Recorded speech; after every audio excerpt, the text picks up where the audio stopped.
সম্মানিত ভাইরা, তাহলে নফসের জিহাদ বড় জিহাদ, এ কথা সঠিক না ভুল? নফসের জিহাদ বড় জিহাদ, এ কথা কোরআন বিরোধী কথা।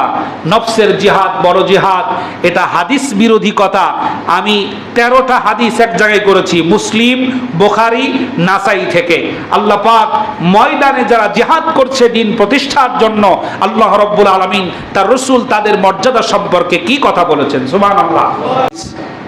দুর্বল যে হাদিসগুলো আছে সেই হাদিসগুলো খুব বেশি একটা ক্ষতি সাধন করতে পারে নাই, কারণ সহি হাদিসের আনাগোনায় দুর্বল হাদিসগুলো একেবারেই ক্ষতি থেকে মুক্ত করতে অ্যান্টিবায়োটিকের মতো কাজ করেছে সহি হাদিস।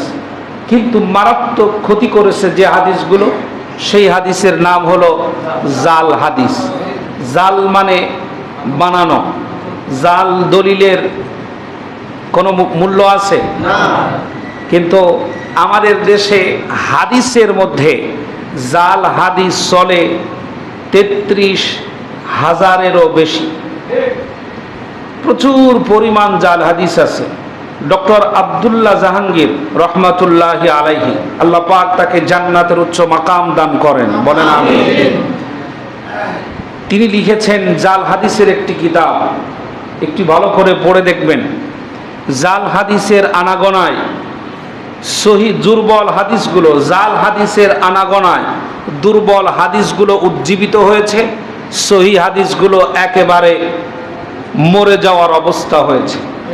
এজন্য সহি হাদিস শুনলে পরে আমাদের কাছে একটু নতুন নতুন মনে হয়, ঠিক না? জাল হাদিস শুনলে পরে একটু মিষ্টি মিষ্টি লাগে। কি লাগে? মিষ্টি মিষ্টি লাগে। জাল হাদিসের ভিতরে যে হাদিস আমাদের দেশে বহুল প্রচলিত, সেইগুলোর কয়েকটি নিয়ে আমি আজকে কোরআন থেকে দলিল পূর্বক কথা বলবো ইনশাআল্লাহ। এবং বিষয়টি বিভ্রান্তিকর, চরম ভ্রান্তিপূর্ণ বিষয়, যেটা আমাদের সমাজে প্রচলিত আছে। সম্মানিত ভাইরা, যে বিষয়টি আমরা জানি এবং মোটামুটি ইসলামিক জ্ঞান আছে যাদেরকে মনে করি, এই শ্রেণীর মানুষেরা বিশেষ করে সুফিবাদ, শুনতেছেন কথা? বিশেষ করে কি বাদ?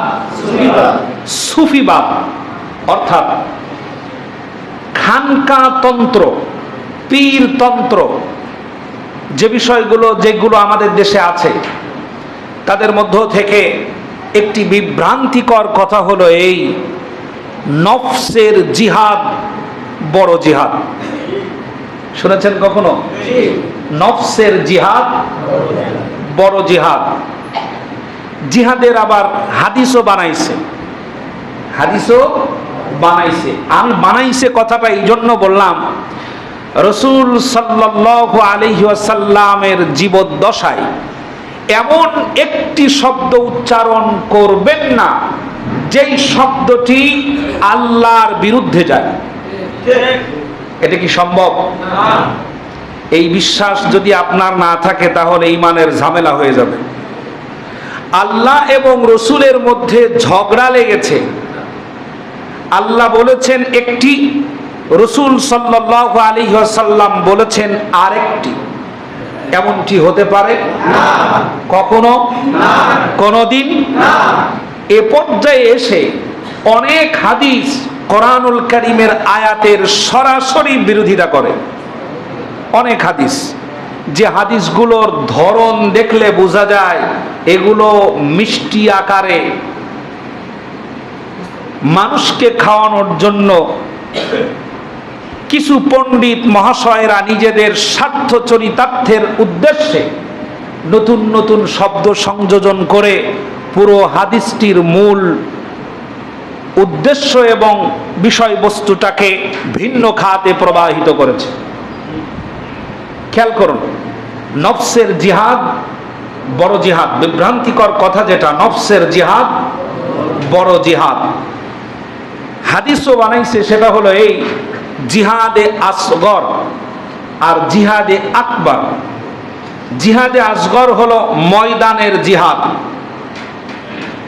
আর জিহাদে আকবার সবচেয়ে বড় জিহাদ হলো নফসের জিহাদ। নফসের জিহাদ বড় জিহাদ, এই মর্মে কোরআনুল কারীমের ৬৬৬৬টি আয়াতের মধ্যে অথবা ৬২৩২টি আয়াতের মধ্যে একটি আয়াতও পাওয়া যায় নাই যে আয়াত দ্বারাই প্রমাণিত হয় নফসের জিহাদ বড় জিহাদ। হাদিস আমাদেরকে শোনানো হয় নফসের জিহাদ বড় জিহাদ। বিশেষ করে এই সুফিবাদ তন্ত্র থেকে এই হাদিসগুলো প্রচলিত হয়ে আসছে, যার কারণে গোটা মুসলিম উম্মাহ জীবিত মুমিন মুর্দাতে পরিণত হয়ে গেছে, জিন্দা ইমানদার মুর্দাতে পরিণত হয়ে গেছে। যেই ইমানদারের সৎ সাহসের সামনে মুনাফিকদের দাঁড়ানোর কথা ছিল না, সেই ইমানদার আজ এমন মুর্দা, চোখের সামনে যা কিছু হয়ে যায় যা, তাতে তার কোনো অসুবিধা হয় না। খেয়াল করুন, লক্ষ্য করুন, আমাদের দেশে মুসলিম নামধারী ভারতের কিছু দালাল, পাঁচাটা গোলাম কিছু মানুষ আমাদের সমাজে আমাদের দেশে বাস করে, যা খুঁজলে পরে অনেক পাওয়া যাবে, খুঁজলে অনেক পাওয়া যাবে। ভারতের পক্ষে তাদের দরদ এত বেশি, যেই দরদ তার নিজের পিতামাতার ব্যাপারেও নাই। সাংবাদিক, রাজনৈতিক ব্যক্তি এবং বুদ্ধিজীবী, কবি, সাহিত্যিক, সুশীল সমাজের কিছু মানুষেরা এমন আছে যারা তাদের ব্যাপারে এতটাই বেশি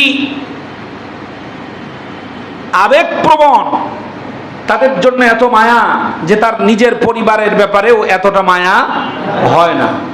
কয়েকদিন আগে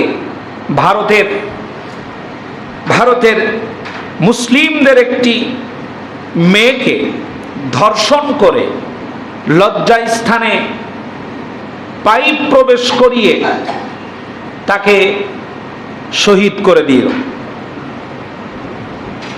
মুসলিম মেয়েকে নির্যাতনের সর্বোচ্চ পর্যায়ে গিয়ে, যেটা আবু জেহেলকেও হার মানায়, সুমাইয়া রাদিয়াল্লাহু তাআলা আনহাকে মারতে মারতে নির্যাতন করতে করতে শেষ পর্যন্ত যখন মরেই না, লজ্জাস্থানে বর্ষা নিক্ষেপ করে সুমাইয়া রাদিয়াল্লাহু তাআলা আনহাকে শহীদ করে দিয়েছিল আবু জাহেল।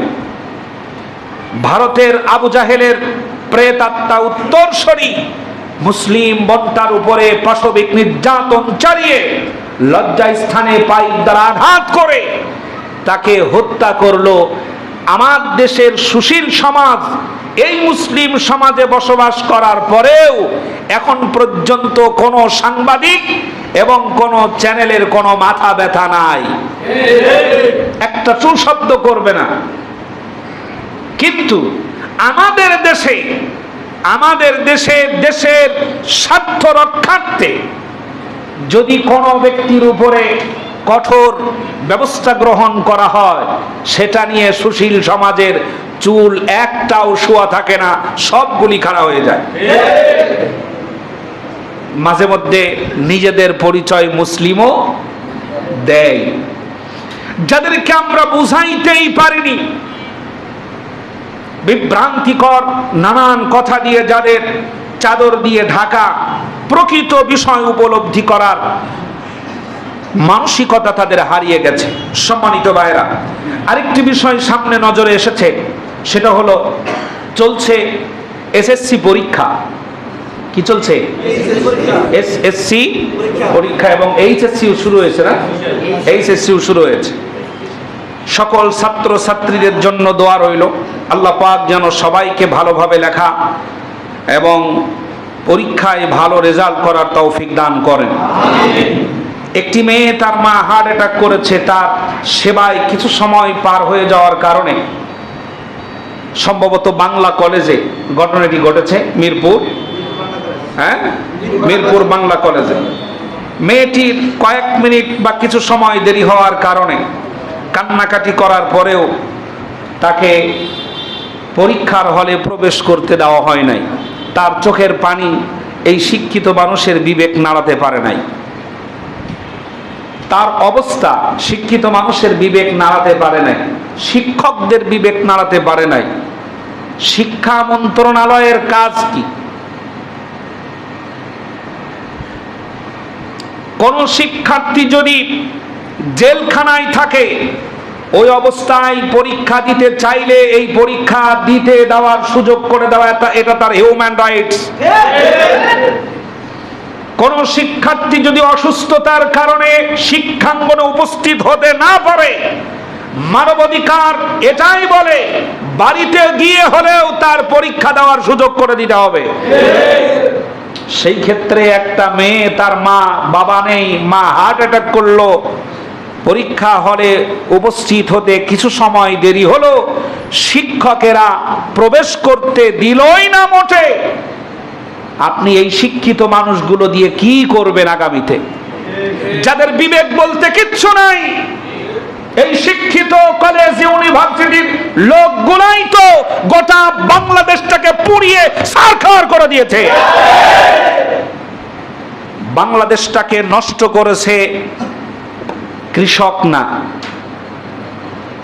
শ্রমিক না, অশিক্ষিত মানুষ না, লুঙ্গি পরনেওয়ালারা বাংলাদেশের জন্য প্রাণ দিয়ে স্বাধীনতা এনে দিয়েছে।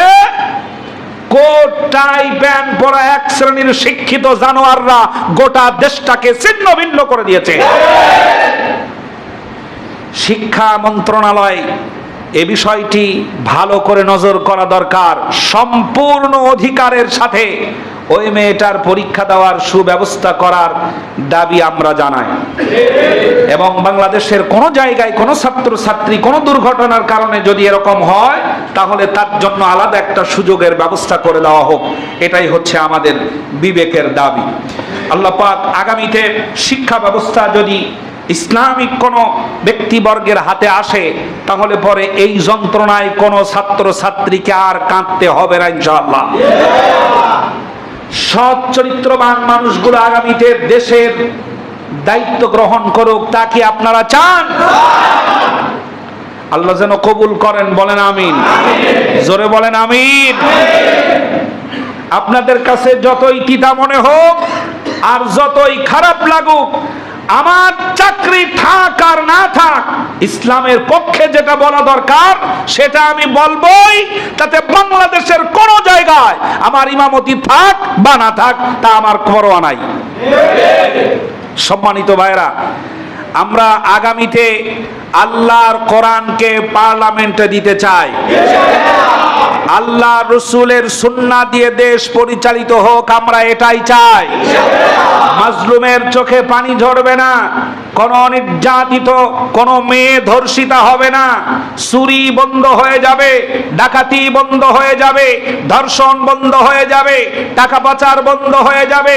কারণ কোরআনের আইন চালু করলে এক নিমিষে পরিবর্তন হতে বাধ্য হবে সবাই।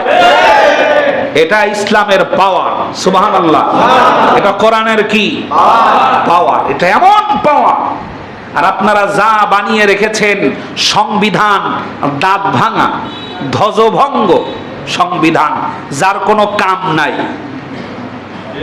যিনি ক্ষমতায় যান তিনি তার সুযোগ সুবিধা মতো কিছু সংবিধান ব্যবহার করে, ঠিক কি না? এটাই হয়ে আসছে। সম্মানিত ভাইরা, আল্লাহ পাক আমাদের সহিটা বোঝার তৌফিক দান করেন, বলে আমিন। এজন্য জিহাদ থেকে মুসলিমদেরকে দূরে সরানোর পায়তারা জাল হাদিস বানিয়েছে নফসের জিহাদ। কি জিহাদ? এই কথা সত্য নাকি মিথ্যা? কোরআনুল কারীম, এখান থেকে আমি আপনাদেরকে দলিল দেব ইনশাআল্লাহ। কতগুলি দরকার আমাদের দেশে। নফসের জিহাদ বড় জিহাদ, ময়দানের জিহাদ ছোট জিহাদ। মারাত্মক, জঘন্য, বিভ্রান্তিপূর্ণ বক্তব্য এটা। নফসের জিহাদ বড় জিহাদ আর ময়দানের জিহাদ ছোট জিহাদ। আল্লাহর রাস্তায় জিহাদকে ছোট মনে করা এবং কোরআনুল কারীমের আয়াতের সাথে সম্পূর্ণরূপে সাংঘর্ষিক। এখন আপনি বলুন, আল্লাহর কোরআনের 6666টি আয়াতের মধ্যে কতটি আয়াত অস্বীকার করলে কাফের হয়? আছেন তো? 6666টি আয়াতের ভিতরে কয়টা আয়াত অমান্য করলে কাফের হয়? যে কোনো একটি আয়াত অমান্য করলে কাফের হয়। লক্ষ্য করেন, আল্লাহ রাব্বুল আলামিন বলেন, লা ইয়াস্তাউিল কাঈদুনা মিনাল মুমিনিনা গায়রু উলিদ দাররি ওয়াল মুজাহিদুনা ফি সাবিলিল্লাহ। আল্লাহ রাব্বুল আলামিন বলেন, ওয়াল মুজাহিদুনা ফি সাবিলিল্লাহি বিআমওয়ালিহিম ওয়া আনফুসিহিম ফাদ্দালাল্লাহুল মুজাহিদিনা বিআমওয়ালিহিম ওয়া আনফুসিহিম আলাল কাঈদিনা দারাজা। জোরে বলেন আল্লাহু আকবার। আল্লাহ রাব্বুল আলামিন বলেন, যেই সকল মুসলমান কোন প্রকার ওজর আপত্তি ছাড়া, অক্ষমতা ছাড়া ঘরে বসে থাকে, আর যারা ধন প্রাণ আর নিজের জীবন দিয়ে আল্লাহর রাস্তায় যারা সংগ্রাম করে, দিন প্রতিষ্ঠা করার জন্য যারা লড়াই করে, অস্ত্রের সামনে দাঁড়িয়ে, ধনুকের সামনে দাঁড়িয়ে, বল্লমের সামনে দাঁড়িয়ে, বিশাল নাস্তিক মুরতাদদের বড় বড় বিশাল বাহিনীর সামনে দাঁড়িয়ে আল্লাহর দ্বীনটাকে প্রতিষ্ঠা করার জন্য যারা ময়দানে যুদ্ধ করে, জিহাদ করে, আল্লাহ রাব্বুল আলামিন বলেন তাদের মর্যাদা সমস্ত মানুষের চাইতেও আমি আল্লাহর দরবারে বেশি। জোরে বলেন সুবহানাল্লাহ। মর্যাদা কে বাড়িয়ে দিলেন? আল্লাহ। এই কোরআনের আয়াত আমরা এখানে বসে বানালাম না, কে নাজিল করেছেন? আল্লাহ। আমি বহুবার বলি, মানতে চাই না এবং গোমরাহ আর জাহেল প্রকৃতির মানুষদেরকে কোরআনের আয়াত খুলে পড়িয়ে বুঝিয়ে দিলেও ছাগলের বাচ্চার মতো কানে দুই ঝাড়া দিয়ে বলবে কোন ছাগলকে যদি আপনি বুঝান, ডক্টর মিজানুর রহমান আজহারিকে আনা হলো আর কয়েকটা ছাগলকে এক জায়গায় রাখা হলো, আমির হামজাকে আনা হলো, কয়েকটা ছাগলকে এক জায়গায় রাখা হলো, রেখে ছাগলদেরকে বলা হচ্ছে, শোন বাবারা,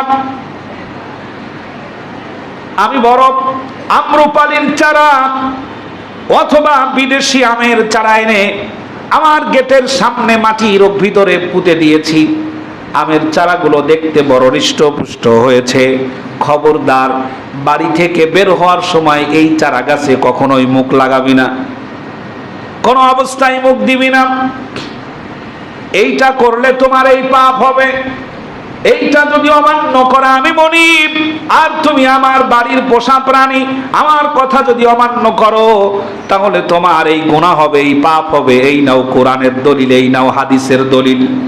সবগুলো খুলে খুলে দেখানোর পরেও 1 ঘন্টা আলোচনা করার পর যখন ছেড়ে দিবেন, ছেড়ে দেওয়ার পর দেখবেন ছাগল 2 কানে 2 ঝাড়া দিয়ে গেট দিয়ে বের হওয়ার সময় ওই গাছের পাতায় আগে খাবে। মানুষের মধ্যে কিছু মানুষ আছে জানোয়ারের চাইতেও নিকৃষ্ট। কথাকার? কোরআন দেন, হাদিস দেন, ইজমা দেন, কিয়াস দেন, বাস্তবতা তুলে ধরেন, প্রয়োজনীয়তা তুলে ধরেন, সব কিছু দিয়ে বোঝানোর পরেও পশু প্রাণীর মতো, চতুষ্পদ জানোয়ারের মতো কানে 2 ঝাড়া দিয়ে বলবে এ মাল আছে না নাই? এমালের সংখ্যাই বেশি। আমার ভাইরা, একটি জিহাদ একটা জাতির ভাগ্য পরিবর্তন করে দেয়। একটি জিহাদ নির্যাতিত মানুষের মুখে হাসি ফোটানোর জন্য 1 ঘন্টার জিহাদ যথেষ্ট হয়ে যায়, পাপ বন্ধ করার জন্য 1 ঘন্টার জিহাদ যথেষ্ট হয়ে যায়। বাংলাদেশে যত অশান্তি, বাংলাদেশে যত রকমের অসুবিধায় জর্জরিত, যত রোগ, রাজনৈতিক ক্ষেত্রে যত অস্থিরতা দেখতে পান, ইসলামপন্থী যারা, তারা যদি একদিকে দাঁড়িয়ে যায়, আর রাম আর বামের পা চাটা দালাল যারা, তারা যদি একদিকে দাঁড়িয়ে যায়, আল্লাহ রাব্বুল আলামিন ওয়াদা করেছেন ইসলামপন্থী যারা, তাদেরকে আমি আল্লাহ সম্মান আর বিজয় উভয়টা দান করব। ওয়াদা কার? এখন যারা ময়দানে যুদ্ধ করে, জিহাদ করে, আল্লাহ রাব্বুল আলামিন তাদের মর্যাদা বাড়িয়ে দিয়েছেন। এ কথা বললেন, আমি বললাম না, কে বললেন? আল্লাহ রাব্বুল আলামিন বললেন। আল্লাহ রাব্বুল আলামিন বলেন, আল্লাহর পথে জিহাদ করা প্রত্যেক মুসলমানের উপরে শুধু ফরজ নয়, এটা তীব্রতর কঠোর ফরজ। হৃদয় দিয়ে যুদ্ধ করতে হবে, অথবা বক্তৃতার মাধ্যমে যুদ্ধ করা লাগবে, কলমের মাধ্যমে যুদ্ধ করতে হবে, বিবৃতি দিয়ে হলেও যুদ্ধ করা লাগবে। আপনি যেখানে থাকবেন যতটুকুন শক্তি প্রয়োগ করা যায় ওই শক্তিটাই যুদ্ধের কাজে লাগাতে হবে। আল্লাহ রাব্বুল আলামিন প্রত্যেকটি মুসলমানের জান আর মাল যুদ্ধের ময়দানে গিয়ে জান্নাত ক্রয়ের মাধ্যমে ক্রয় করে নিয়েছেন। জোরে বলেন সুবহানাল্লাহ। আল্লাহ রাব্বুল আলামিন বলেন, ইশতারা মিনাল মুমিনিনা আনফুসাহুম ওয়া আমওয়ালাহুম বিআন্না লাহুমুল জান্নাহ। মুমিন বান্দা যদি হও, তোমার জান আর তোমার মাল, তোমার সম্পদ, তোমার বাড়ি ঘর, তোমার জায়গা জমি সবগুলো আমি আল্লাহ পাক কিনে নিয়েছি, ক্রয় করে নিয়েছি, বিনিময়ে তোমার কাছে একটি জিনিস বিক্রি করেছি, যার নাম হলো জান্নাত। জোরে বলেন সুবহানাল্লাহ। আল্লাহ রাব্বুল আলামিন বলেন, এইটা যে ক্রয় করে নিয়েছি, এটা ওয়াদা করেছি তোমার জান আর মাল দিয়ে আমি আল্লাহর রাস্তায় জিহাদ করবে, যুদ্ধ করবে, আমি আল্লাহর রাস্তায় লড়াই করবে, নিজে মরে যাবে, দ্বীনের জন্য অন্য কাউকে মারবে। আমার এই ওয়াদা শুধুমাত্র কোরআনেই করি নাই। আল্লাহ রাব্বুল আলামিন বলেন, ওয়াদান আলাইহি হাক্কান ফিত তাওরাতি ওয়াল ইনজিলি ওয়াল কুরআন। জোরে বলেন আল্লাহু আকবার। আমি শুধু এই ওয়াদাটা শুধু কোরআনে করেছি তা নয়, তাওরাতে এই ওয়াদা করেছি, ইনজিলে এই ওয়াদা করেছি, কোরআনে এই ওয়াদা করেছি, এবং আমি আমার ওয়াদা পালন করতে 100% প্রতিশ্রুতিবদ্ধ। তোমার মৃত্যু হয়ে যাবে, যুদ্ধের ময়দানে গাজী হওয়ার শহীদ হও, মৃত্যুর পর তোমার জন্য জান্নাত আমি আল্লাহ ওয়াদা করেছি। সুবহানাল্লাহ। জান্নাতের ওয়াদা কে করেছেন? আল্লাহ রাব্বুল আলামিন বলেন, ওয়ামান আওফা বিআহদিহি মিনাল্লাহি ফাস্তাবশিরু বিবাইকুমুল্লাযী বায়াতুম বিহি ওয়া যালিকা হুয়াল ফাওজুল আযীম।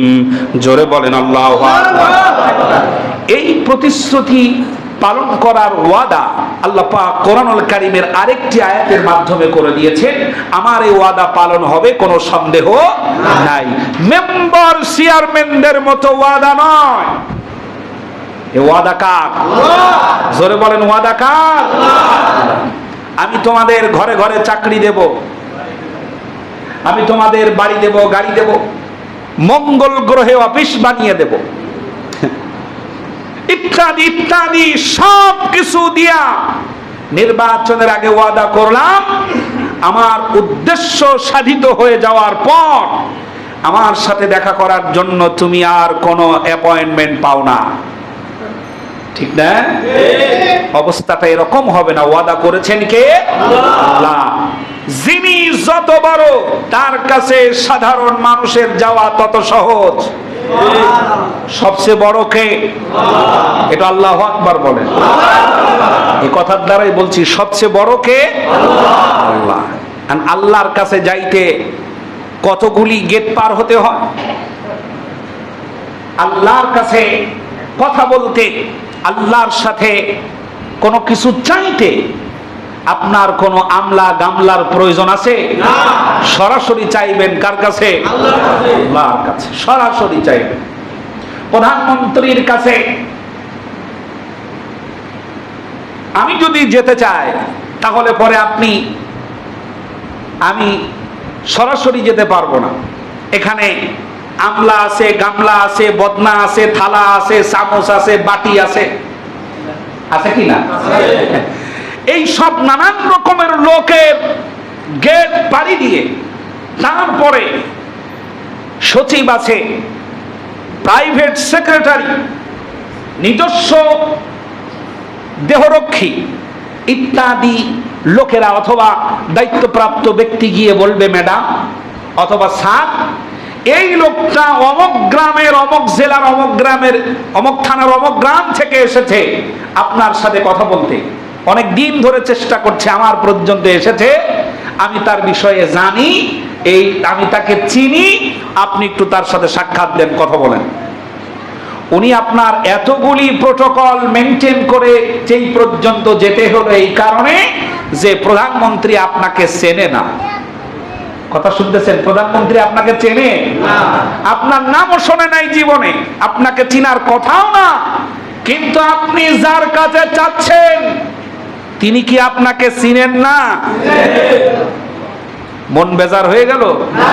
প্রধানমন্ত্রী আপনাকে চেনে না, এই জন্য নানান রকমের ফর্মালিটি মেনটেন করার প্রয়োজন হয়েছে। যিনি রব, যিনি আল্লাহ, যার কাছে আপনি চাচ্ছেন তিনি কি আপনাকে চেনেন? আপনাকে এত বেশি চেনেন যেটা আপনি নিজেও নিজেকে এত বেশি চেনেন না। সুবহানাল্লাহ। আপনার বাপ দাদার নাম তার কাছে আসে না নাই? আপনার নাম তার কাছে আসে না নাই? আল্লাহ পাক বলছেন শুধু চিনি তা নয়, তোমার প্রতিটি শব্দ আমি আল্লাহ পাক শুনতে পাই। গভীর রজনীতে আটলান্টিক মহাসমুদ্রের ভিতরে, অমাবস্যার অন্ধকার রাতের ভিতরে, আটলান্টিক মহাসমুদ্রের তলদেশে কালো শৈবালের সাথে লাগানো কালো পাথরের উপরে দাঁড়িয়ে ছোট্ট একটা ঝিঝি পোকা, ছোট্ট একটা পোকা, মাইক্রোস্কোপ যন্ত্র ছাড়া চোখে দেখা মোটেও সম্ভব নয়, এমন ছোট্ট পোকাটাও যদি পেটের ব্যথায় রাতের অন্ধকারে চিৎকার মেরে ওঠে, আল্লাহ পাক তাকে দেখতে পান আর তার চিৎকারের আওয়াজ আরশে আজিমে বসে শুনতে পান। তিনি শুনতে পান সে আওয়াজ, আপনার আমার আওয়াজ শুনতে পাবেন না? শুনতে পান তিনি। সে আল্লাহর ওয়াদা সাধারণ মানুষের মতো নাকি আল্লাহর ওয়াদা আরো শক্ত? আল্লাহর ওয়াদা পালন করার ক্ষেত্রে কোনো পরিবর্তন, কোনো সন্দেহ করার কোনো সুযোগ নাই। আল্লাহ রাব্বুল আলামিন বলেন, কুতিবা আলাইকুমুল কিতালু ওয়া হুয়া কুরহুল লাকুম ওয়া আসা আন তাকরাহু শাইআন ওয়া হুয়া খায়রুল লাকুম ওয়া আসা আন তুহিব্বু শাইআন ওয়া হুয়া শাররুল লাকুম ওয়াল্লাহু ইয়ালামু ওয়া আনতুম লা তা'লামুন। জোরে বলেন আল্লাহু আকবার।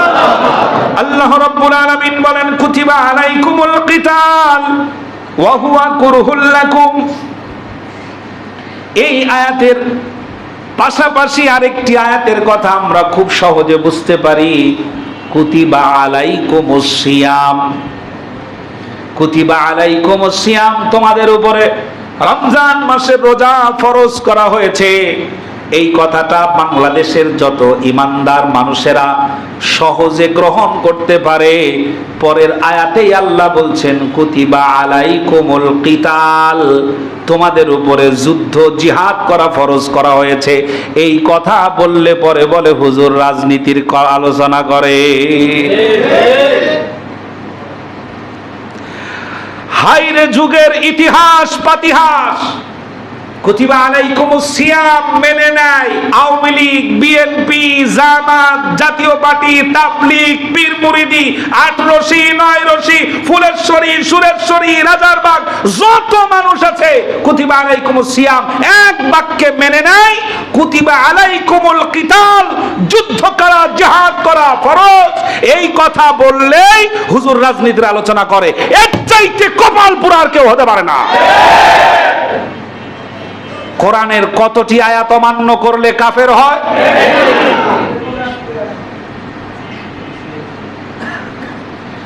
আল্লাহ রাব্বুল আলামিন বলেন, কুতিবা আলাইকুমুল কিতালু ওয়া হুয়া কুরহুল লাকুম ওয়া আসা আন তাকরাহু শাইআন ওয়া হুয়া খায়রুল লাকুম وعسى أن تحبوا شيئا وهو شر لكم والله يعلم وأنتم لا تعلمون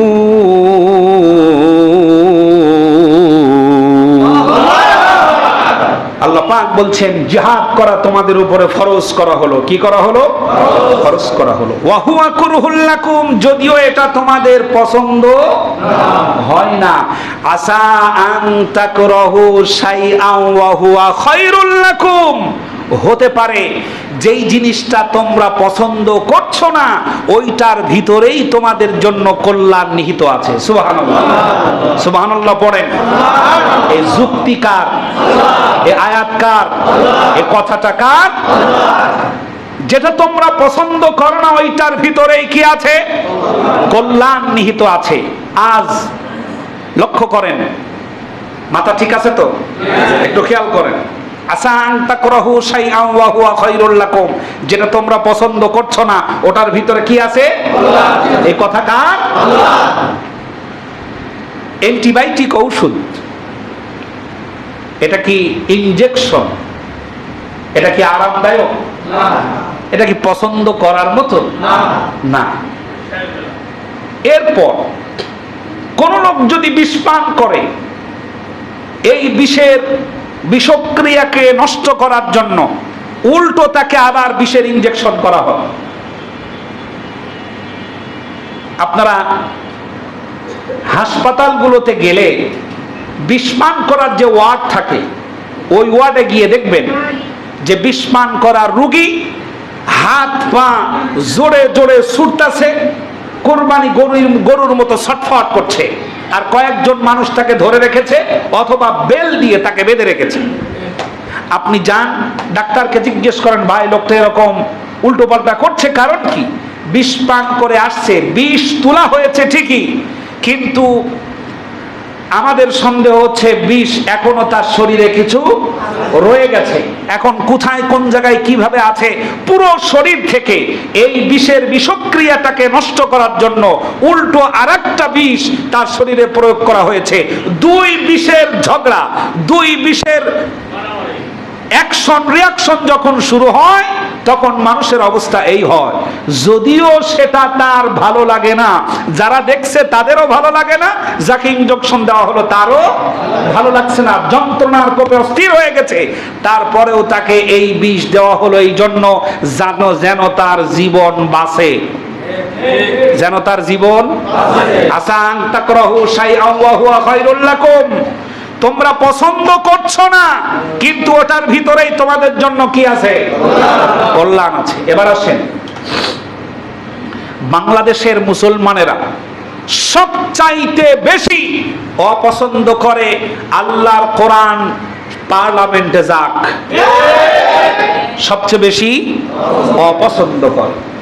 বাংলাদেশের মুসলমানেরা সবচাইতে বেশি অপছন্দ করে ইসলামিক আইন দিয়ে রাষ্ট্র চলুক, এটা সবচাইতে বেশি কি করে? অপছন্দ করে। কিন্তু আল্লাহ বলছে না, এটার ভিতরেই তোমাদের জন্য কল্যাণ নিহিত রেখেছি 100%। যদি বুঝে থাকো তাহলে এটাতেই তোদের জীবন বেঁচে যাবে। এই ঘোষণা কার? আল্লাহ। যেটা তোমরা পছন্দ করছো না এটার ভিতরে তোমাদের জন্য কি আছে? কল্যাণ আছে। সুবহানাল্লাহ, সুবহানাল্লাহ। আল্লাহর কথার হিকমা, আল্লাহর কথার বিচক্ষণতা, দূরদর্শিতা সবার উপরে। এজন্য আল্লাহর কথায় অর্থ পূর্ণ করে দেওয়া। সুবহানাল্লাহি ওয়া বিহামদিহি। আল্লাহ রাব্বুল আলামিন বলেন, আসা আন তাকরাহু শাইআন ওয়া হুয়া খায়রুল লাকুম ওয়া আসা আন তুহিব্বু শাইআন ওয়া হুয়া শাররুল লাকুম, যেটা তোমরা পছন্দ করছো না ওইটার ভিতরে তোমাদের জন্য কল্যাণ নিহিত রেখেছি, আর যেইটা তোমরা পছন্দ করো হতে পারে ওটার ভিতরেই তোমাদের জন্য কোনো কল্যাণ নাই, বরং অকল্যাণে ভরা, জিনা ব্যভিচার চিটার বাটপাড়িতে ভরা, তোমাদের ধ্বংসগুলো দিয়ে ভরা এমন একটা বিষয় তোমরা পছন্দ করো। আমার দেশের মানুষেরা আল্লাহর আইনের কথা বললে, কোরআনুল কারীমের সংবিধানের কথা বললে রাজাকার বলবে, পাকিস্তানি বলবে, আল বদর বলবে, আল শামস বলে গালি দেবে, অথবা নানান রকমের কথা বলবে, মৌলবাদ বলবে, জঙ্গিবাদ বলবে। আল্লাহ রাব্বুল আলামিন বলেন, যেটা তোমরা পছন্দ করছো না, যেই গণতন্ত্র তোমরা পছন্দ করো, যে সংবিধান তোমরা পছন্দ করো, এই সংবিধান তো সেই সংবিধান যেই সংবিধান আজ পর্যন্ত একটা পাপের দরজাও বন্ধ করতে পারে নাই। যেটা তোমরা পছন্দ করছো এটার ভিতরে তোমাদের কোনো কল্যাণ নাই, অকল্যাণে ভরা। আর যেটা পছন্দ করতে পারছো না ওইটার ভিতরেই কল্যাণ নিহিত রেখেছি। এই জন্য জিহাদ তোমাদের উপরে কি ফরজ? জিহাদ তোমাদের উপরে কি ফরজ? এতগুলি আয়াত থাকার পরেও আমাদের হুজুরেরা হাদিস দিয়ে আমাদের দলিল দিচ্ছে নফসের জিহাদ বড় জিহাদ। আপনি ভাবুন, আমি মেয়েদের জন্য বলেছিলাম একটি কথা, সেটা হলো এই হাদিস বানানো হলো হযরতে আবু হুরায়রা রাদিয়াল্লাহু তাআলা আনহু বললেন, আল্লাহ রাসূল সাল্লাল্লাহু আলাইহি ওয়াসাল্লাম বলেছেন, যদি কোনো মেয়ে রাতের বেলায় মসজিদে যেতে ইচ্ছা পোষণ করে, নিরাপত্তার সাথে তাকে মসজিদে যাওয়ার সুযোগ করে দাও। এটা রাসূলুল্লাহর হাদিস, সুবহানাল্লাহ পড়ে। এই হাদিসের শেষে গিয়ে শব্দ জুড়ে দেওয়া হলো। কি জুড়ে দেওয়া হলো? শব্দ জুড়ে দেওয়া হলো এই, যদি কোনো মেয়ে মসজিদে যেতে চায় যাওয়ার অনুমতি আছে, কিন্তু ঘরই উত্তম। ঘরই উত্তম। ঘরটাকে উত্তম বানায়া বাংলাদেশের বিশাল নারী সমাজকে ইসলাম থেকে দূরে সরাইছে। শুধু তা না, ইসলাম থেকে তাদেরকে সম্পূর্ণরূপে মাহরুম করে দিয়েছে। এই ধরনের ফতোয়াবাজ আলেমরা মাহরুম করে দিয়েছে। বাংলাদেশের 3.5 লক্ষেরও বেশি প্রায় মসজিদ, এই প্রত্যেকটি মসজিদে মেয়েদের জুমার নামাজের খুতবা শোনার ব্যবস্থা যদি থাকতো, আপনারা যেমন মসজিদে আসছেন, যাচ্ছেন, নামাজ পড়ছেন, তেলাওয়াত শুনছেন, আলোচনা শুনছেন, একটা মেয়ে মসজিদে আসতে যাইতে, খুতবা শুনতে, তেলাওয়াত শুনতে, সিজদা করতে করতে একটা খারাপ মেয়েও ভালো হয়ে যাওয়ার সম্ভাবনা ছিল না? কিন্তু যে সমস্ত আলেমরা ফতোয়া দিয়েছে তাদের বউদেরকে, আমি যতটা জানি আমার বউকে আমি ততটা শিখাতে পেরেছি অসম্ভব। এটা সত্য, এটাই সত্য। আমার বাহিরের সকল কাজকর্ম শেষ করার পর যখন আমরা ঘরে যাই, তখন আমাদের এই এনার্জি আর থাকে না যে ওকে 2 ঘন্টা বসায় একটা কোরআনের দার্স শোনাবো। এনার্জি থাকার কথা? থাকার কথা না। তে মেয়েরা ইসলাম শিখবে কোথায়? কোথায় শিখবে? কোন সুযোগ বাংলাদেশে রাখা হয় নাই। একটু একটু সুযোগ আছে আহলে হাদিসের কিছু মসজিদে, জুমা এবং ঈদগাহতে মেয়েদের আলাদা একটা ব্যবস্থা আছে, সেখানে তারা কিছু দিনের কথা শুনতে পায়। অথচ রাসূল সাল্লাল্লাহু আলাইহি ওয়াসাল্লামের সাথে পর্দার আয়াত নাজিল হওয়ার আগে সরাসরি সাক্ষাৎ করেছে, আল্লাহ রাসূলের কথা শুনেছে। আয়াত নাজিল হওয়ার পর আড়ালে থেকে তাদেরকে রাসূল সাল্লাল্লাহু আলাইহি ওয়াসাল্লামের কথা শোনার সুযোগ করে দেওয়া হয়েছে 100%। সুবহানাল্লাহ। এখনো মসজিদুন নববী সহ, মক্কাতুল মুকাররমা সহ গোটা সৌদি আরবের যেই প্রত্যেকটি জমিনের সব জায়গায় রাসূল ঘুরেছেন, সমস্ত মসজিদে মেয়েদের জন্য আলাদা সুযোগ আছে। ফতোয়া হয়েছে এশিয়া উপমহাদেশে, বিশেষ করে বাংলাদেশে। নারী সমাজের জন্য কোনো চিন্তা নাই, তারা দিন শিখুক এটা চায় না। এজন্য তৈরি হয় ঐশী, এজন্য তৈরি হয় তসলিমা নাসরিন, আব্দুল কাদের জিলানী রহমাতুল্লাহি আলাইহির মতো মা বাংলাদেশে এখন আর হয় না, কারণ তাদের কোরআন শোনানো হয় না, হাদিস শোনানো হয় না, ইসলাম শোনানো হয় না, ইসলাম জানানো হয় না। যারা ইসলাম জানাতে চায় ফতোয়া দিয়ে দিয়ে তাদেরকে শেষ করে দেওয়া হয়। সম্মানিত ভাইরা, আমরা ফতোয়া দিতে পারি শুধু। প্রিয় বন্ধুগণ, আল্লাহ রাব্বুল আলামিন বলেন, ওয়াল্লাযীনা কাফারু বা'দুহুম আউলিয়াউ বা'দ ইল্লা তাফআলুহু তাকুন ফিতনাতুন ফিল আরদি ওয়া ফাসাদুন কাবীর। জোরে বলেন আল্লাহু আকবার। আল্লাহ রাব্বুল আলামিন বলেন, যারা সত্যকে অস্বীকার করেছে তারা পরস্পরের সাহায্য সহযোগিতা করে। একজন মুনাফিক আর একজন মুনাফিকের সাহায্য করে। কথা বলছেন কে? আল্লাহ রাব্বুল আলামিন বলেন, একজন কাফের আর একজন কাফেরকে সাহায্য করে, একজন মুনাফিক আর একজন মুনাফিককে সাহায্য করে, একজন নাস্তিক আর একজন নাস্তিককে সাহায্য করে, একজন মুশরিক আর একজন মুশরিককে সাহায্য করে। আল্লাহ রাব্বুল আলামিন বলেন, ঠিক তেমনি ভাবে তোমরা যদি একজন মুসলমান আর একজন মুসলমানের সহযোগিতা করতে না পারো আর জিহাদে অংশগ্রহণ করতে যদি না পারো, এমন ফাসাদ, এমন বিপর্যয় তোমাদের মাথার উপরে চেপে বসবে, তোমাদের চোখের পানি ঝরবে, ওই চোখের পানি আরশে আজিম পর্যন্ত আর উঠবে না। প্রিয় ভাই সব, আমাদের দেশে ঠেলাঠেলি, ধাক্কা ধাক্কি একটু বেশি, ঠিক না? অন্যান্য দেশের তুলনায় একটু বেশি। লক্ষ্য করেন, ফিলিস্তিনকে মেরে মেরে কসাইখানা বানিয়ে দিল ইসরায়েল, তখন কোনো ফতোয়া ছিল না।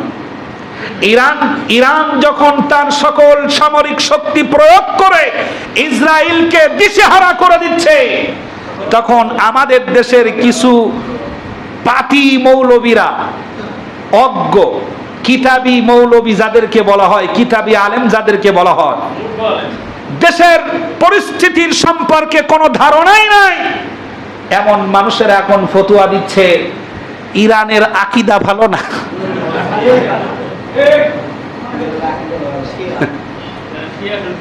ইরানের কি ভালো না? আকীদা ভালো না। ওরা শিয়া মুসলিম। কি মুসলিম? শিয়া মুসলিম। একজন মুসলমানের বিপদে আর একজন মুসলমান আসার আগে ফতুয়াবাজি যদি শুরু করে, তাহলে এ জাতি ধ্বংস করে দেবে, সাহায্য করার মতো কেউ থাকবে না। আর আল্লাহ পাক বলছেন, ততক্ষণ পর্যন্ত আমার নুসরত যাবে না যতক্ষণ পর্যন্ত সশরীরে ময়দানে উপস্থিত হবে না। এ ঘোষণা কার? ততক্ষণ পর্যন্ত আমার নুসরাত, আমার সাহায্য পৌঁছবে না যতক্ষণ পর্যন্ত তোমরা নিজেরা ময়দানে ঝাঁপিয়ে না পড়বে। সাহায্য পেতে চাও, ময়দানে ছুটে যাও। কোরআন বলছে সাহায্য সেখানে আছে। আমি আয়াতগুলি বলছি একটা একটা করে। সম্মানিত ভাইরা, ইসরায়েলকে যখন ধ্বংস করার জন্য ইরান শক্তি খাটালো, তখন আমরা ফতুয়া দিচ্ছি ওরা হলো শিয়া, কি বলে, ওরা হলো শিয়া মুসলিম, ওরা যাই করুক এতে ইসলামের কোনো উপকার নাই। নাউযুবিল্লাহ। আমি কোন জুমায় যেন বলেছিলাম, নারীরা কিয়ামতের মাঠে যদি আল্লাহর কাছে এই অভিযোগ করে যে হে আল্লাহ, আমরা বসবাস করতাম বাংলাদেশে। কোথায়? বাংলাদেশে। কোন মসজিদে আমাদের খুতবা ইসলাম শোনার কোনো সুযোগ ছিল না। কোন ঈদগাহ ময়দানে আমাদের আলোচনা শুনবার, দিনের কথা শুনবার কোনো সুযোগ ছিল না। যেখানে মহিলারা তালিম করে সেখানে ফতুয়া দিয়ে তালিম বন্ধ করে দিয়েছে, যেখানে মহিলারা কোরআনের দার্স করে সেখানে ফতুয়া দিয়ে দার্স বন্ধ করে দিয়েছে, যেই জায়গায় মেয়েরা ইসলাম শিক্ষার জন্য জড়ো হয়েছে ওই জায়গায় ফতুয়ার তীর প্রয়োগ করে গোটা অবস্থাটাকে ভুলণ্ঠিত করে দিয়েছে।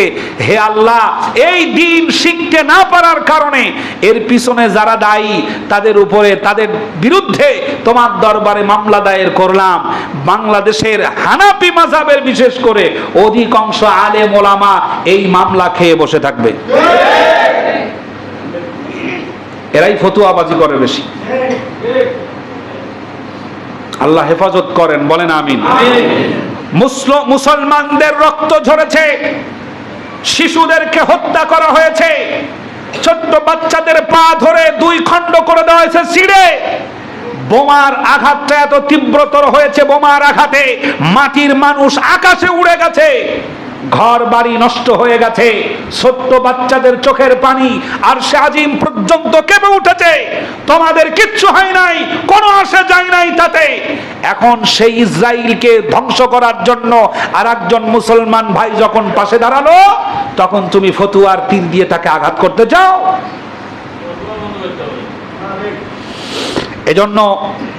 এজন্য আল্লাহ পাক বলছেন, যদি লড়াই করতে না যাও, যুদ্ধ যদি না করো, সংগ্রাম যদি না করো, এমন বিপর্যয় চেপে বসবে তাহলে তোমাদের মাথার উপরে সেই বিপর্যয় ভার সহ্য করতে না পারে শুধু কাঁদতেই থাকবে। গোটা মুসলিম দেশ, গোটা মুসলিম উম্মাহ আজ যদি একত্রিত হয় তাহলে পরে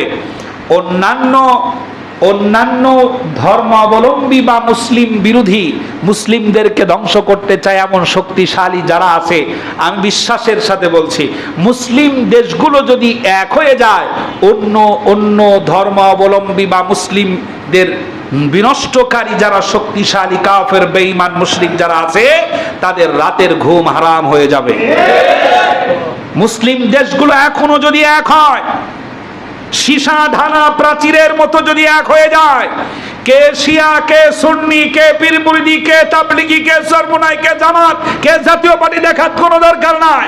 আল্লাহকে বিশ্বাস করি যারা এক কাতারে শামিল হয়ে গেলাম, কাফের বেঈমান মুশরিকেরা এক ইঞ্চি জায়গায় দাঁড়িয়ে থাকতে পারবে না। কিন্তু সমস্যা হচ্ছে আমাদের ফতুয়াবাজি আমরা করি বেশি, হুজুরেরা বেশি করে, সাধারণ মানুষ তারা এই মামলার আসামি হবে না, মামলার আসামি হবে হুজুরেরা। আল্লাহ রাব্বুল আলামিন বলেন, ইন্নাল্লাহা ইউহিব্বুল্লাযীনা ইউকাতিলুনা ফী সাবিলিহি সাফফান কাআন্নাহুম বুনয়ানুম মারসুস। জোরে বলেন আল্লাহু আকবার। আল্লাহ রাব্বুল আলামিন বলেন, আল্লাহ পাক সেই মানুষদেরকে মহব্বত করেন, সেই মানব মণ্ডলীকে ভালোবাসেন যারা সীসা ঢালা প্রাচীরের মতো হয়ে দিন বিজয়ের জন্য সংগ্রাম করে আর লড়াই করে। জোরে বলেন সুবহানাল্লাহ।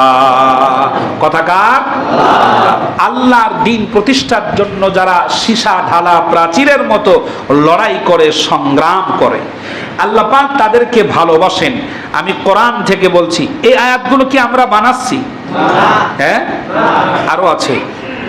আল্লাহ পাক বলছেন কোরআনুল কারীমের ভিতরে অনেকগুলি আয়াত আমি এক জায়গায় করেছি, যে আয়াতগুলোর মাধ্যমে মুজাহিদ যারা তাদের সম্মান আল্লাহ পাক উঁচু করে দিয়েছেন, যারা জিহাদ করছে আল্লাহ পাক তাদের ত্রুটি, তাদের অপরাধ ক্ষমা করে দিচ্ছেন। সুবহানাল্লাহ।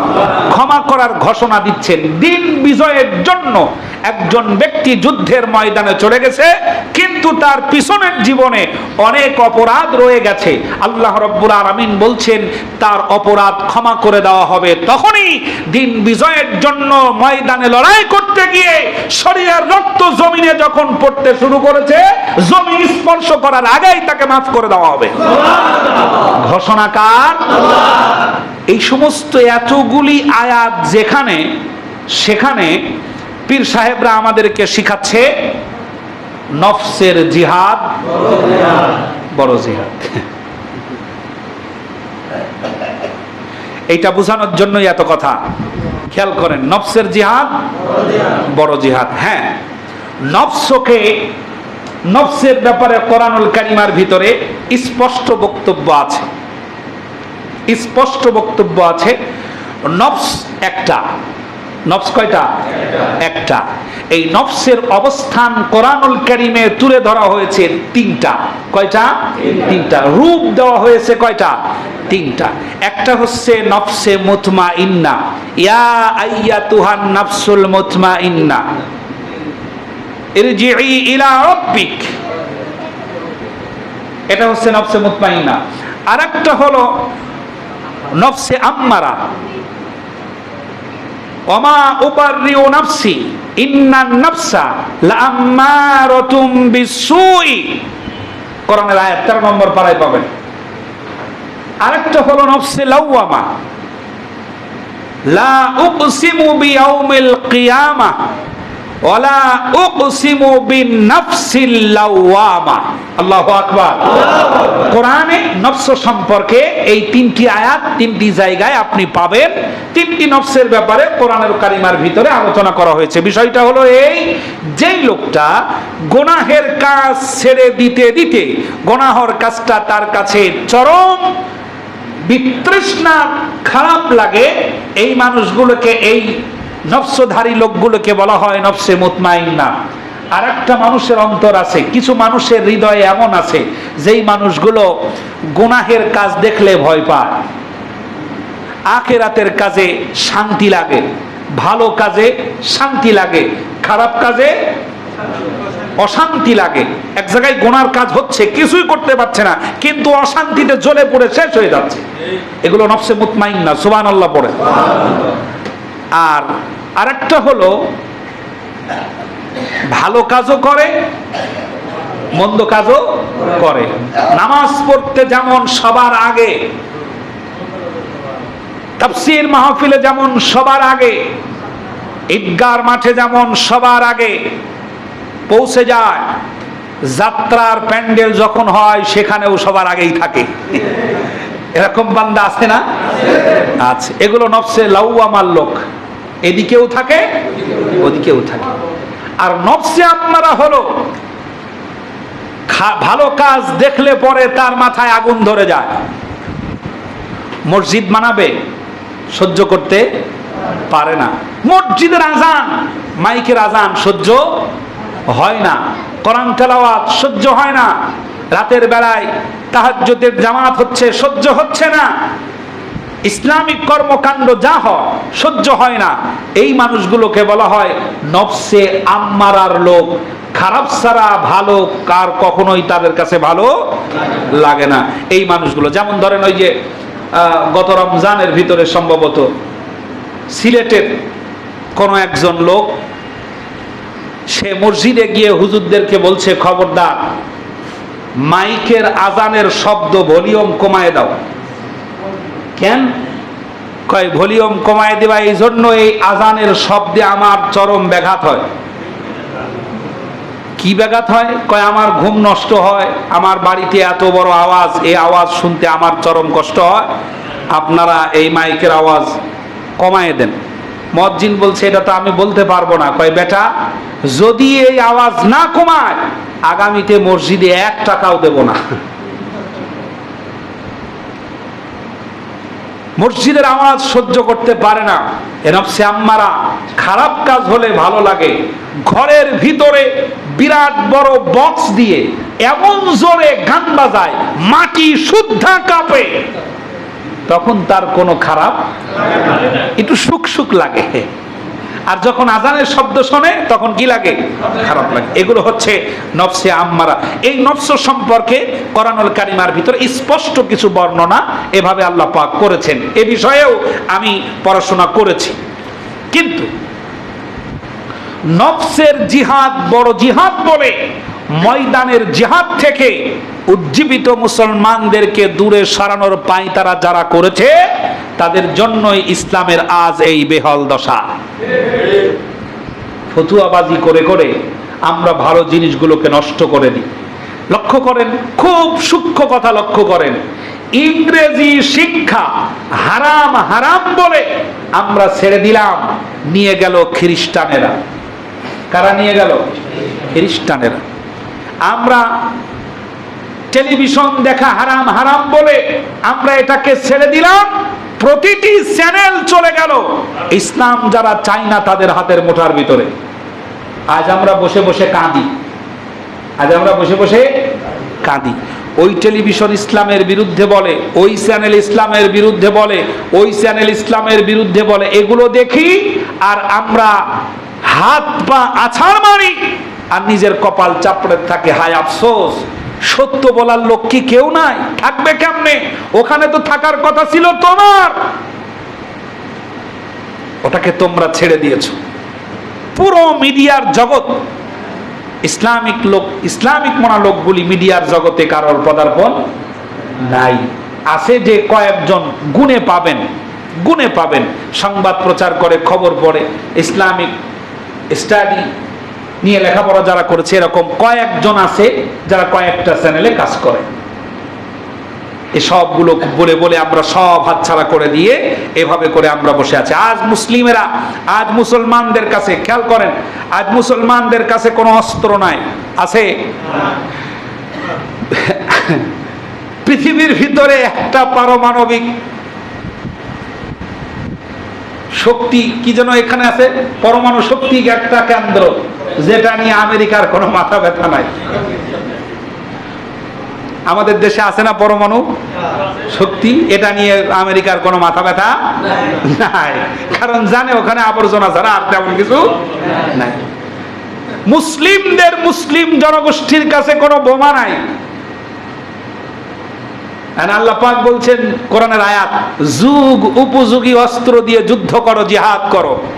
যে সময় তরবারি ছিল ওই সময় তরবারি চলেছে, এখন কি তরবারির যুদ্ধ আছে? এখন কি ধনুকের যুদ্ধ আছে? এখন কি মিসাইল নিক্ষেপ করা? খেয়াল করেন, গোটা পৃথিবীর সমস্ত ইসলাম বিরোধী শক্তিরা একমত, কোন মুসলিম রাষ্ট্র পরমাণু শক্তির অধিকারী হতে পারবে না। কারণ তারা ভালো করে জানে এই শক্তিটা যদি মুসলিমদের কাছে চলে যায় আমাদের মোড়লগিরি আর থাকবে না। শুধু ইরান না, আর দুই একটা রাষ্ট্র যদি মিসাইল নিক্ষেপ করে তাহলে এই মোড়লগিরি মুসলিমদের হাতেই চলে আসবে। এজন্য মুসলিমেরা নেতৃত্ব দিতে পছন্দ করে না, গোলামি, বশ্যতা স্বীকার করতে পছন্দ করে। সম্মানিত ভাইরা, বুঝার আছে অনেক কিছু, এজন্য জ্ঞান অর্জন করা ছাড়া আপনি প্রকৃত বিষয়টা উপলব্ধি করতে পারবেন না। সে কারণেই আল্লাহ পাক প্রথমেই বলেছেন কোরআন পড়ো, আল্লাহ রসুলও একমত, আল্লাহ রসুলও বলেছেন তাআল্লামুল ফারাইজ ওয়াল কুরআন ওয়া আল্লিমুন নাস তালাবুল ইলমি ফারিদাতুন আলা কুল্লি মুসলিমিন ওয়াল মুসলিমাত। এই কথাগুলো আল্লাহ এবং রসুল একমত। পড়ো, জ্ঞান অর্জন করো, শেখো, জানো, বোঝো। এই উপলব্ধি করার জন্য আল্লাহ পাক বলেছেন, রসুল বলেছেন, আমরা এটার কাছে নাই। আপনি যদি একই বই সারা জীবন পড়েন জ্ঞান অর্জন করতে পারবেন না। কেন পড়াশোনা করেন না? পড়াশোনা করেন। আমাদের দেশে আমি আশ্চর্য হয়ে গেছি একটি কথায়, একজন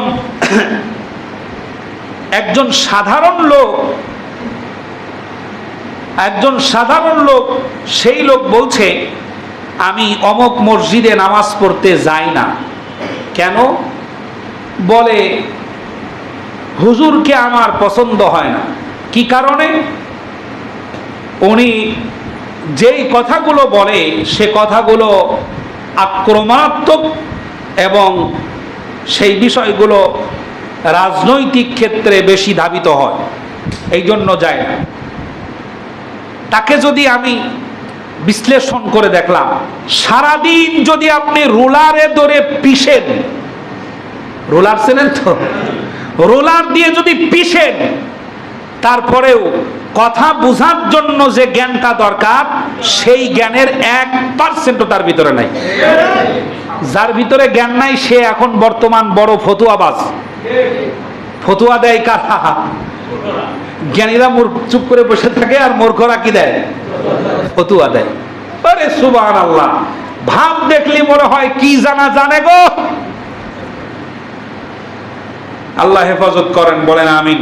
সম্মানিত ভাইরা, তাহলে নফসের জিহাদ বড় জিহাদ, এ কথা সঠিক না ভুল? নফসের জিহাদ বড় জিহাদ, এ কথা কোরআন বিরোধী কথা। নফসের জিহাদ বড় জিহাদ, এটা হাদিস বিরোধী কথা। আমি 13টা হাদিস এক জায়গায় করেছি, মুসলিম, বুখারী, নাসাই থেকে। আল্লাহ পাক ময়দানে যারা জিহাদ করছে দিন প্রতিষ্ঠার জন্য, আল্লাহ রাব্বুল আলামিন তার রাসূল তাদের মর্যাদা সম্পর্কে কি কথা বলেছেন, সুবহানাল্লাহ। হাদিস এবং কোরআনের আয়াত আছে।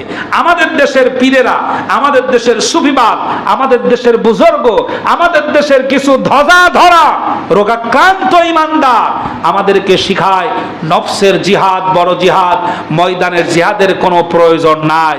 আর ময়দানের জিহাদের মর্যাদা আল্লাহ বলছেন, ময়দানে জিহাদের মর্যাদা রাসূল বলেছেন। আল্লাহ এবং রাসূলের বিরুদ্ধে যায় এমন কথা, সে যদি আল্লাহর ওলিও হয় তার কথা মানা যাবে না।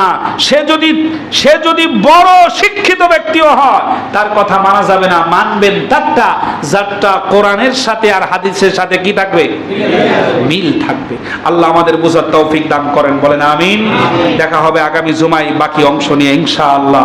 আল্লাহ তাআলা আপনাদের সম্মান বাড়িয়ে দেন, রিজিকে আল্লাহ পাক যেন বরকত নসিব করেন, বলেন আমিন। সম্মানিত ভাইরা, মসজিদে